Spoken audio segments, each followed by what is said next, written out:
Om Sri Sai Ram. Let us know about the magnificence of the advent of Sri Satya Sai Avatar. Sai Ram, can you please tell about Swami's ancestors and the native place?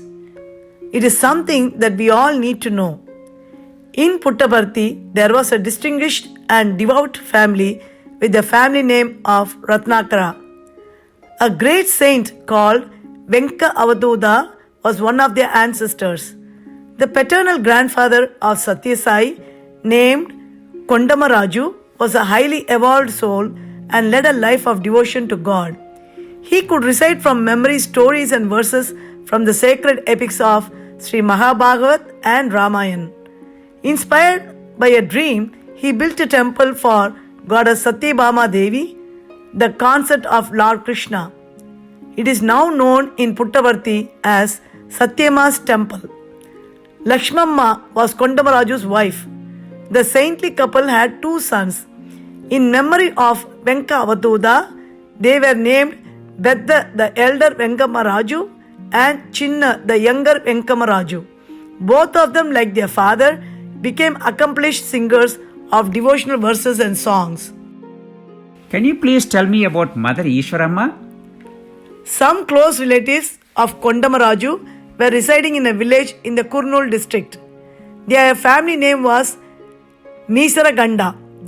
Subbaraju of that family built a temple for Lord Shiva in his village. While the temple was under construction, Subbaraju was blessed with a female baby who was named Namagiri. While returning from a pilgrimage, Kondamaraju happened to visit that village. He was very much distressed to find that his relatives were leading uneasy lives due to the depredations of dacoits active in that region. He invited them to come over and take permanent residence in the village of Karnataka, Nagapalli, on the other bank of the river Chitravadi, right opposite to Puttaparthi, which he said would be a safe haven. As an added incentive, he gave his word that he would accept Namagiri as his daughter-in-law.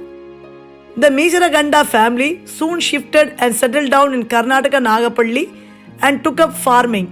As divinely ordained, Subbaraju's daughter was wedded to Bedda Venkamaraju. Not quite pleased with the name was given by her parents, Kondamaraju changed his daughter-in-law's name to Ishwaramma, mother of Lord Ishwara, that is Lord Shiva. That name eventually proved not only quite appropriate but also prophetic.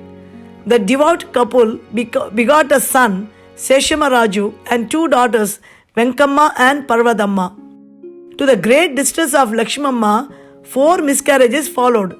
She earnestly prayed to God to bless her family with another child. Can you describe the magnificence of Sai incarnation? The moment of divine fulfillment was about to dawn.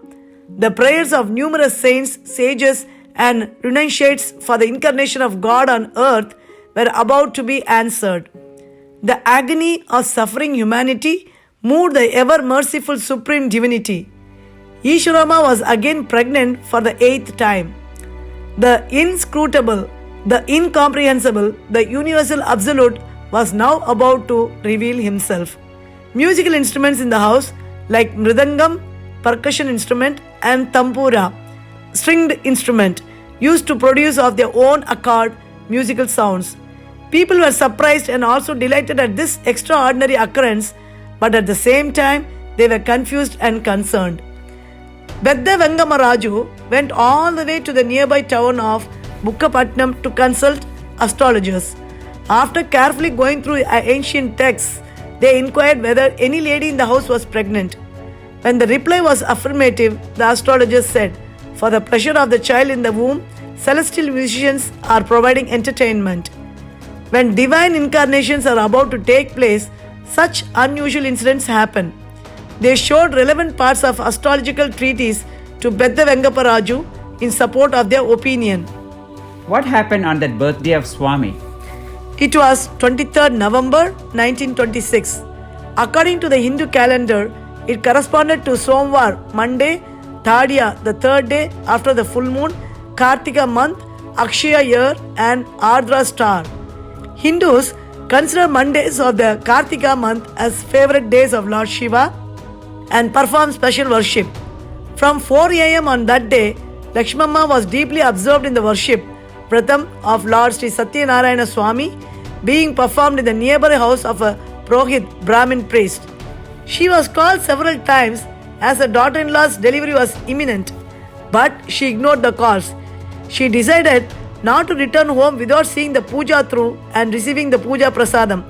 She sat through and did indeed carry the prasadam home. She gave the prasadam to her daughter-in-law. It was now 5:06 in the morning. Inside the house, musical notes from the instruments spontaneously playing on their own were softly reverberating. At that wondrous moment, Sri Satya Sai, the divine incarnation, was born. Quite significantly, Lord Krishna was born as the 8th child of his mother, Devaki Devi. Sri Satya Sai had a tiny black mole birthmark on his left cheek. He had also another mole on his bosom, like the Srivatsa ornament adorning the bosom of Lord Mahavishnu. On his soles could be seen the signs of Shankha, the conch, and Chakra, the circular disc, which are insignia of divinity. Lakshmamma, Ishwarama's mother-in-law, placed the newborn baby delicately on palm leaves as traditional demanded in a corner of the delivery room. A little later, she noticed a slight movement of the baby's bed sheets. When she picked up the baby, she found to her dismay a coiled cobra below the bed. True enough, Puttaparthi knew no dearth of snakes, but it was nevertheless quite unusual for a coiled cobra positioning itself as a bed for a newborn baby right in the delivery room. There is absolutely no doubt that the snake was none other than Adishesha, the divine serpent who serves as a bed for Lord Sri Mahavishnu in Vaikunta. This is the very first demonstration of the divinity of Sri Satya Sai.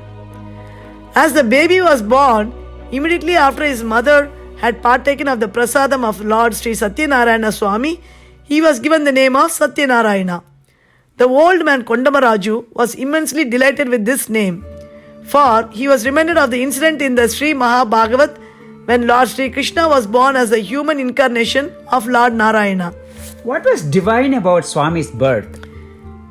In the Sri Mahabhagavat, it has been stated that Lord Narayana intended to incarnate on this earth as Sri Krishna and entered the womb of Devaki Devi. After Bhagavan Satya Sai proclaimed, "I am the Krishna of yore," a doubt arose in the mind of a learned scholar named Shangupatla Ramasharma. He was a scholar laureate, Asthana Pandit of the ruler of Venkatagiri, and he was a learned scholar of scriptures and sacred epics. One day he happened to be with Sri Satya Sai Baba in the mandir when spiritual matters were being discussed. He asked, "Swami, was your birth through normal conception, pravesam, or by advent, pravesham?" Everyone present was intrigued and somewhat surprised. What is this odd question, and in any case, what is its property? They wondered. But Swami certainly knew the inner substance and profound significance of the question. He turned towards Ishwarama, the mother who was sitting in front row, and said, "Tell Ramasharma what happened on that day when you were lifting water from the well." Ishwarama then narrated her experience. "When I was lifting water from the well," she said, "suddenly I saw a ball of bluish sparkling light rolling down from the sky. It entered my body and I lost consciousness. When I regained my senses with ministrations of my mother-in-law, I told her what had happened. She advised me not to breathe a word about it to anyone because people might draw all sorts of undesirable and funny inferences." Bhagavan Sri Satya Sai now turned to Ramasarma and said, "Do you now understand, Ramasarma? My birth was not through conception but by advent." Sai Ram, and thank you.